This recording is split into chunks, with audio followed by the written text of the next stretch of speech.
Godt, så i vores opgave, der har vi skal vi lave en video om, hvordan man får noget tungt til at blive løftet af noget let. Og her, der har vi vores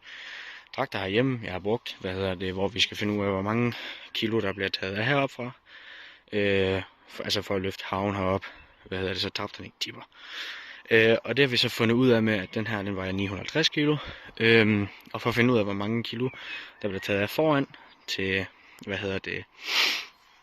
bagved, så skal vi så gange, vi skal først finde totalvægten af redskabet, og det er så i det her, forsøg 950 kilo.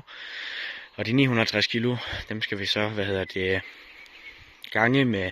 længden fra bagaksel til liftarmspunkt, og fra liftarmspunkt til vippepunktet herude, og det er så 950 kilo, og så sætte parentes, gange med 1,7 meter, plus 20 cm for dig, 20 cm ud til liftarms, eller til vippepunktet herude, fordi at, den er rigtig tung heroppe i fronten, og ikke så tung herovre bagved, så det er sådan cirka lige her omkring, hvor de her møntrikker, de sidder, Når vi så har ganget, totalvægten med de to her, vi har fundet her, så skal vi så dividere med længden fra, foraksen til bagakslen, som så er 2,46 meter. Og så får vi resultat på 347,6 eller sådan noget i den stil, som er 346 eller 347,6 kilo, der bliver taget fra foraksen,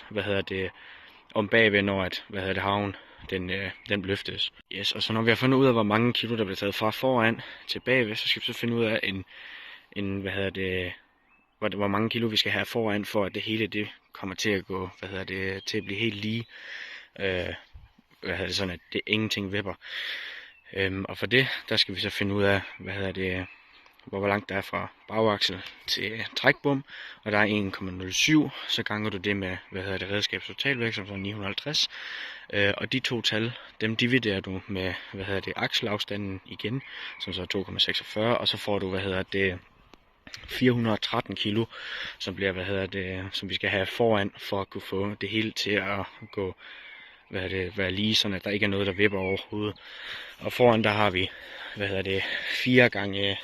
86 kilo, som så giver 344, så vi har faktisk i realiteten ikke nok vægt foran, fordi at traktoren, kunne i realiteten godt, tippe, hvis man kørte for hurtigt over et bump, fordi at redskabet er tungere, end hvor meget vægt vi har foran.